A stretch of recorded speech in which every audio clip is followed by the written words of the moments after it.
Hello बच्चों, Hindi class में आपका स्वागत है। आज हम वर्ण विच्छेद के बारे में जानकारी लेंगे। बच्चों, अपना टेक्स्ट बुक पेज नंबर 7 खोलो। भाषा से वहाँ पर वर्ण विच्छेद के बारे में कुछ कहा गया है। किताब की ओर ध्यान दो। इस कविता में प्रयोग किए गए कुछ शब्द हैं मन, जय, भूल, झूठ, शक्ति आदि। इन शब्दों की संरचना पर ध्यान दीजिए। शब्द वर्णों के मेल से बनते हैं। जैसे मन, मन शब्द म प्लस अ प्लस न प्लस आ। यहाँ पर म आधा अ प्लस न आधा प्लस अ, मतलब म पूरा होना है तो उसके साथ स्वर को मिलना है और स्वर के मिलने से ही वह म पूर्ण अक्षर बनेगा। और ना में भी अ मिलने से अ, स्वर मिलने से वह पूर्ण हो चुका है। वो दोनों मिलाकर मन शब्द बना है। जय आधा ज प्लस अ प्लस आधा य प्लस आ, इनका मिलने से जय शब्द बनेगा। और भूल भी उसी प्रकार है, झूठ भी उसी प्रकार है। शक्ति आधा श अ आधा क आधा त और ई। यहाँ पर शक्ति शब्द में क पहले से ही आधा है और त आधा और ई। क अक्षर में कोई स्वर नहीं है। क आधा होने के कारण पहले उसे वैसे ही रखा गया है। इसके बारे में आप आगे जानकारी लेंगे। शब्द जिन वर्णों से मिलकर बनता है उन्हें अलग अलग करके लिखना ही वर्ण विच्छेद कहलाता है। मतलब शब्द के वर्णों को अलग अलग करके लिखना। आप पहले ही देखा, मन, जय, झूठ, शक्ति ऐसे शब्दों को किस प्रकार उसके वर्णों को अलग अलग करके लिखा है। मन म प्लस अ प्लस न प्लस अ, उसे अलग अलग करके लिखा गया है। मतलब शब्द के हर एक वर्ण को अलग अलग करके लिखना ही वर्ण विच्छेद कहलाएगा। ये शब्द आपके किताब से ही है, पेज नंबर 7 में है। विजय, विजय शब्द वहीं पर वर्ण विच्छेद करके दिया गया है। खुद, दिल, हौसला, इतना, सच, इनका वर्ण विच्छेद यहाँ पर किया गया है और ये आपके नोट्स में ऑलरेडी दिया गया है। पर इसे वर्ण विच्छेद करते कैसे? देखो, ख, यहाँ पर खुद शब्द में ख आधा और उ मिलने से खु बनता है और द अक्षर द आधा और अ मिलने से वह द पूरा बनता है। तो दोनों मिला के खुद। और दिल शब्द द आधा और ई की मात्रा और उसके बाद ल आधा और अ, ये दोनों मिलने से वह दिल शब्द बनता है। हौसला ह आधा प्लस औ प्लस स आधा प्लस अ प्लस ल आधा प्लस आ, इनके मिलने से हौसला शब्द बना है।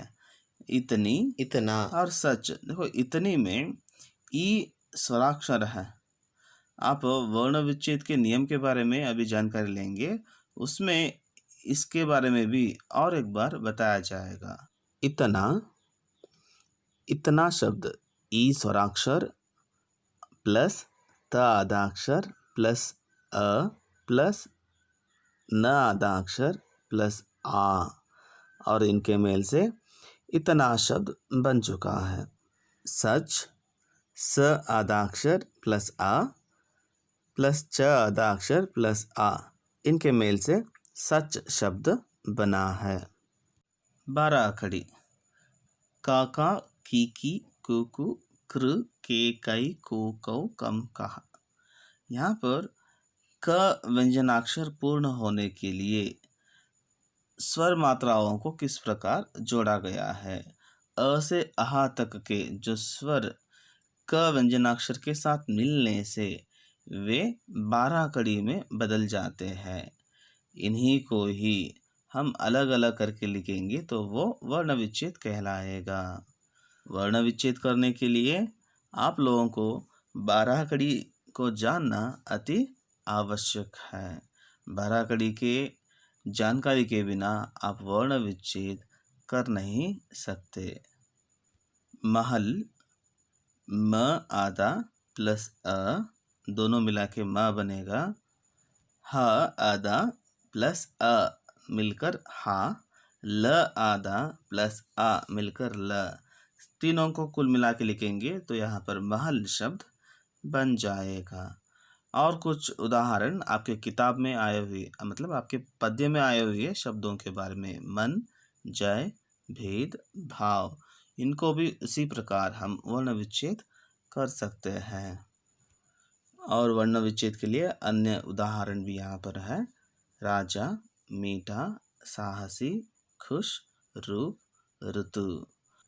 वर्ण विच्छेद में ध्यान रखने वाली बातें, उसमें फर्स्ट वन है स्वर के टुकड़े नहीं होते, यानी स्वर जब अपने मूल रूप में रहते हैं तो उसे आप वर्ण विच्छेद करते समय वैसा ही लिख देंगे।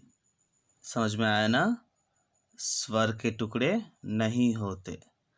इमली शब्द, जैसे इमली शब्द में ई स्वर है, माँ और ली दोनों व्यंजनाक्षर है।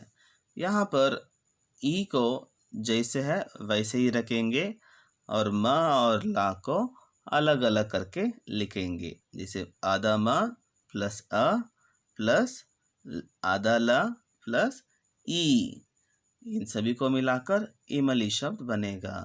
और आम शब्द भी वैसे ही अ स्वराक्षर है उसे वैसे रखेंगे और माँ के टुकड़े करेंगे और वह आम में बदल जाएगा। ये वर्ण विच्छेद करते वक्त हमें ध्यान में रखने वाली पहली बात है। दूसरा नियम, जो अक्षर पहले से ही आधा है उसे हलंत लगाकर दिखाएंगे।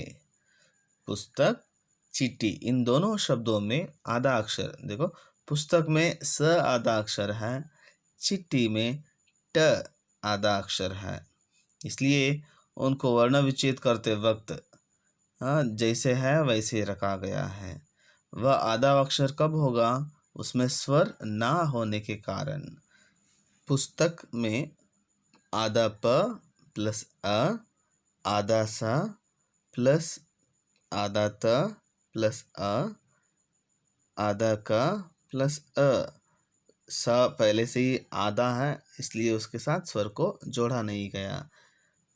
चिट्ठी शब्द में आधा च प्लस ई, आधा ट प्लस आधा ठ प्लस ई।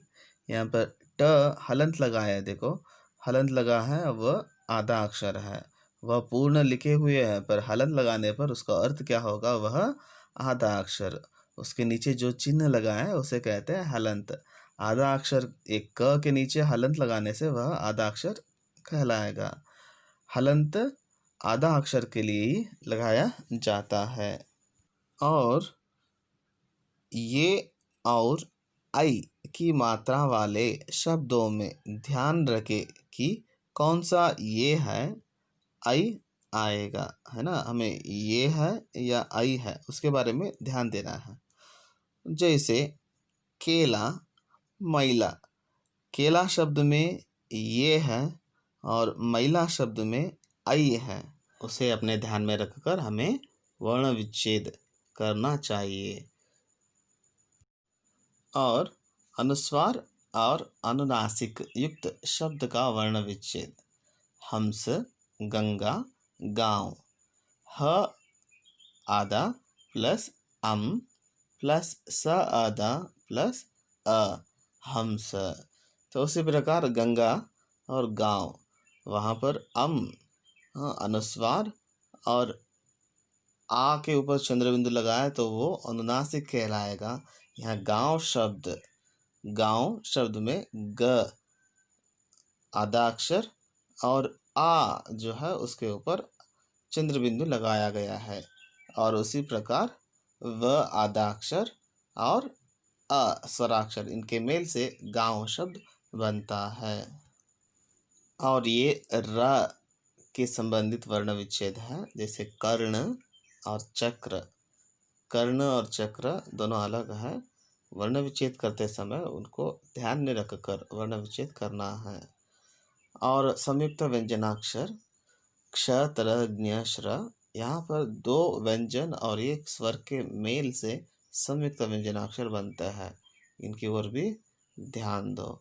और इनसे बने हुए शब्द ज्ञानी, श्रमिक, क्षत्रिय, इनका भी वर्ण विच्छेद यहाँ पर किया गया है, उसके ओर भी ध्यान दो। ओके बच्चों, और वर्ण विच्छेद के बारे में बहुत कुछ जानकारी अगली क्लास में आपको मिलेगा। और ध्यान दो, इस स्लाइड से, यहाँ वर्ण विच्छेद का जो स्लाइड दिखाया जा रहा है, यहाँ से आपको अंत तक जो कुछ भी वर्ण विच्छेद किया गया है, जो शब्दों का वर्ण विच्छेद किया गया है, उन सभी को आपके क्लास वर्क में लिखना है। जो ग्रामर पार्ट बना लो क्लास वर्क में, और वहाँ पर वर्ण विच्छेद के कर हेडिंग लगाओ और वर्ण विच्छेद किसे कहता है, और उसके लिए ये सब उदाहरण लिखते जाओ और उसे मुझे गूगल क्लासरूम में आपको सेंड करना है। मैं आपको एक लिंक फॉरवर्ड कर दूंगा, जैसे वर्ण विच्छेद किसे कहते हैं उसके लिए उदाहरण लिखिए, तब आपको इसे जो आपके क्लास वर्क में इसे लिखे हैं ना, इसी को ही वहाँ पर अटैच करना है। ठीक है बच्चों, अगले क्लास में फिर मिलेंगे नए विषय के साथ। जब तक धन्यवाद।